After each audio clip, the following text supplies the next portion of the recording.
Hello friends, PRP academy YouTube চ্যানেলে তোমাদের সকলকে জানাই স্বাগত। দেখো, প্রথম কোশ্চেনটা কি বলেছে, বলেছে দিল্লিতে খলজি বংশের প্রতিষ্ঠাতা কে ছিল। তাহলে এই প্রথম কোশ্চেনটা যেটা উত্তর হয়ে যাবে অপশন বি, জালালউদ্দিন খলজি। তাহলে জালালউদ্দিন খলজি কত সালে করেছিল, সেটা হচ্ছে 1290 সালে। 1290 সালে। দেখো, এখানে যদি প্রশ্নে থাকতো যে খলজি বংশের শেষ শাসক কে ছিল, সেক্ষেত্রে উত্তর হয়ে যেত নাসিরউদ্দিন শাহ। সালটা কত? 1320। 1320। দেখো, অপশন ডিএতে অপশন সিএতে কী আছে, আলাউদ্দিন খলজি। তাহলে আলাউদ্দিন খলজি কে ছিল, হচ্ছে ইনি ছিলেন খলজি বংশের শ্রেষ্ঠ সম্রাট। তাহলে আলাউদ্দিন খলজি ছিল খলজি বংশের শ্রেষ্ঠ সম্রাট। চলো নেক্সট কোশ্চেন আমরা দেখব। দেখো, 2 নম্বর প্রশ্নে কি বলেছে, বলেছে হচ্ছে নিচের কোন রাজ্যে দুলহস্তি জলবিদ্যুৎ প্রকল্প অবস্থিত।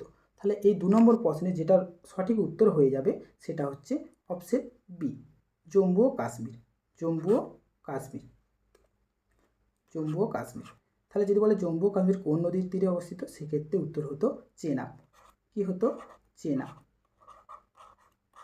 চেনাব। চলো নেক্সট কোশ্চেন আমরা দেখব। দেখো, 3 নম্বর প্রশ্নে কি বলেছে, কোন প্রাণীটির নিচের কোন প্রাণীটির দেহে মুক্ত সংবহন দেখা যায় না।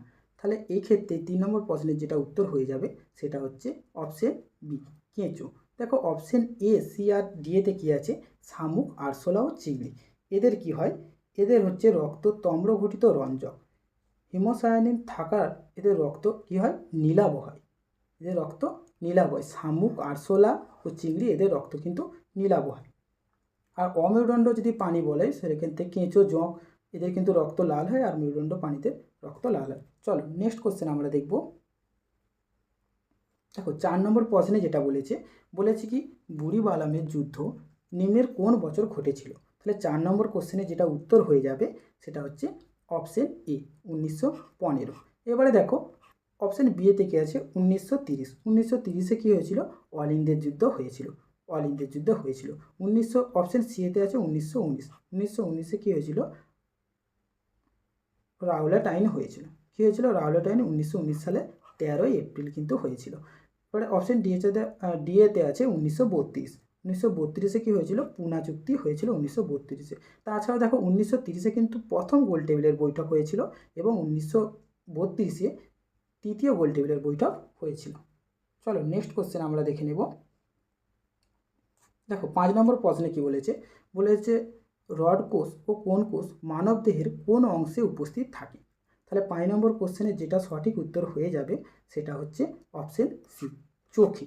চোখে কিন্তু রড কোষ ও কোন কোষ থাকে। এবারে রড কোষটা হচ্ছে তোমার মৃদু আলোকে ওরা শোষণ করতে পারে, অর্থাৎ মৃদু আলো শোষণে সক্ষম রড কোষ।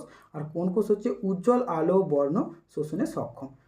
যেমন দেখবে আমরা নিশাচর প্রাণী বলি, কুকুর, পেঁচা, এরা কি, এদের হচ্ছে রড কোষ ও কর্কশ বেশি থাকার কারণে এরা কিন্তু অন্ধকারে দেখতে পায়, কুকুর, পেঁচা, নিশাচর প্রাণী।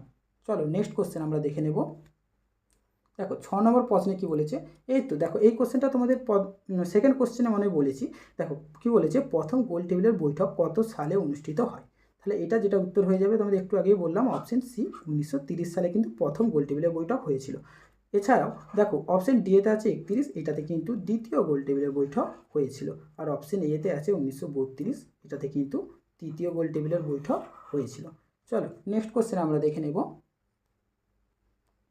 দেখো, 7 নম্বর প্রশ্নে কি বলেছে ভিয়েন্তিয়েন নিম্নের কোন দেশের রাজধানী। তাহলে 7 নম্বর কোশ্চেনে যেটা সঠিক উত্তর হয়ে যাবে সেটা হচ্ছে অপশন বি, লাওস।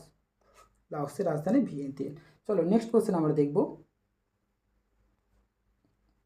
দেখো, 8 নম্বর প্রশ্নে কি আছে, বলেছে কাবেরী নদীর উৎস নিম্নের কোন স্থানে। তাহলে 8 নম্বর কোশ্চেনে যেটা উত্তর হয়ে যাবে সেটা হচ্ছে অপশন সি, বক্ষগিরি শৃঙ্গ। চলো নেক্সট কোশ্চেন আমরা দেখব। 9 নম্বর প্রশ্ন। 9 নম্বর প্রশ্নে কি বলেছে, হর্ষবর্ধনের রাজধানী ছিল কোথায়। তাহলে হর্ষবর্ধনের রাজধানী ছিল 9 নম্বর প্রশ্নের যেটা উত্তর হয়ে যাবে সেটা হচ্ছে Kannauj. Option B right answer.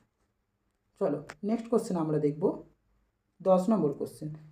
10 নম্বর প্রশ্নে কি বলেছে জাতীয় কংগ্রেসের দ্বিতীয় অধিবেশনে কে সভাপতি করেন। তাহলে জাতীয় কংগ্রেসের দ্বিতীয় অধিবেশনে কে সভাপতি করেন? 10 নম্বর প্রশ্নে যেটা রাইট উত্তর হয়ে যাবে সেটা হচ্ছে অপশন এ, উমেশচন্দ্র বন্দ্যোপাধ্যায়। তাহলে সভাপতি কে করেছিলেন? উমেশচন্দ্র বন্দ্যোপাধ্যায়।